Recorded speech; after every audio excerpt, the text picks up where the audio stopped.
Welcome to Deep River Farm, folks. Mighty cold this morning. I was just checking temperatures up in the higher elevations. Up around Seven Devils up in Avery County, they're sitting at 2 degrees this morning. Around Relief, North Carolina, up in the hills there, they're sitting at 3. So it's very cold.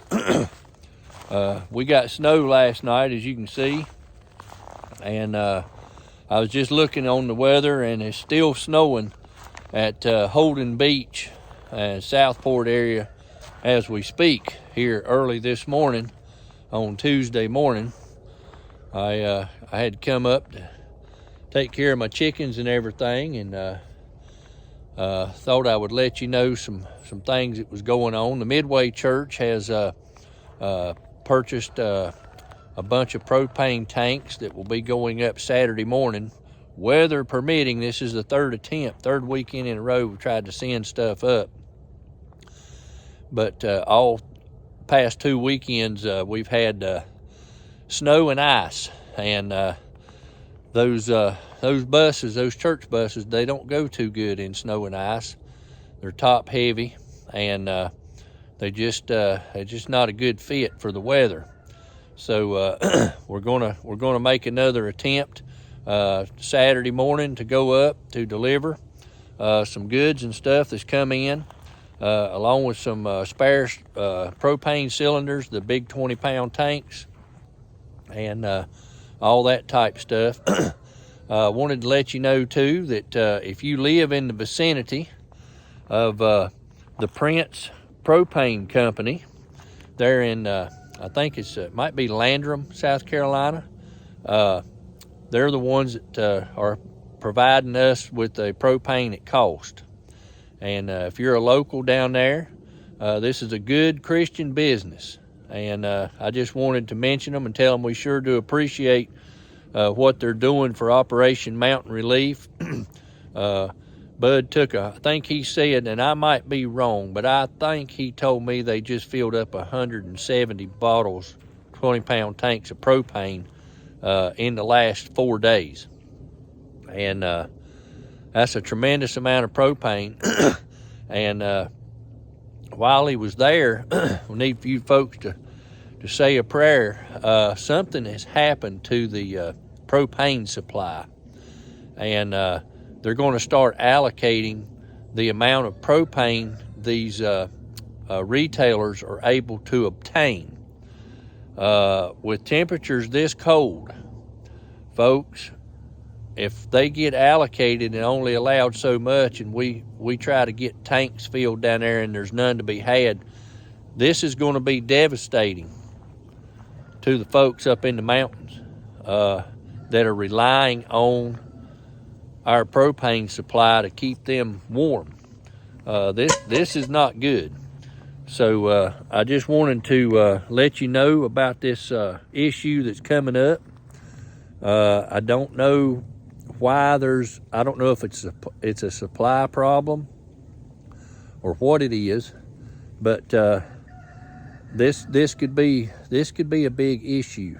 And he's told Bud that he's going to try his best to make sure the folks are taken care of. And I don't know. It's early in what's going on with this to speculate on it, but I've got an idea it may be a supply issue because it is so cold on the East Coast. And another issue is I know that if we had us a pipeline, that would probably not be a problem, but the pipeline's never been finished, and this is something that we need to have fixed real quick. And I think that's going to happen because Drill Baby Drill is in office now. So we probably wouldn't have these issues had there not been such a big thing about this wind energy and all this garbage that don't work and is not going to work, and which is actually more devastating to the environment than using the fossil fuels. And people don't realize, even if you have EV cars, those batteries in it, the lithium and all that stuff, have to be mined.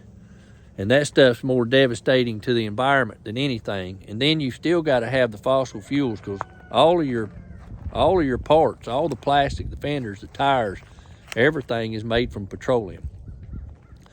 So this big hoax about getting electric supposed to be so great for the environment is actually probably more harmful, because when you have to dispose of these batteries, there's nothing to do with them.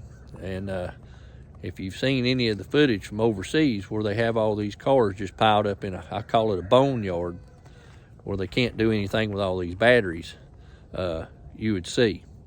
But I just wanted to give you a brief update, let you know about the allocation issue that's coming up with all this propane. Just ask you folks to be in prayer for all these folks in western North Carolina that are relying on this propane. Bud was telling me he carried 65 bottles up to Red Hill, and he and Phil this week, and by the time he got back, Colton had called him and said he was down to 15 bottles. Next day they went up, they carried him some more propane. He was already out. And so they're going through it, folks, like it's water running through the spigot, because it is so cold. And the temperatures this morning are evident of that. And you can imagine trying to heat a camper or a shed or even a tent in these temperatures, just to try to survive and stay warm.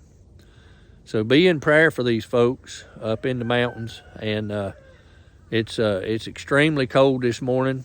Snow, the roads are froze over.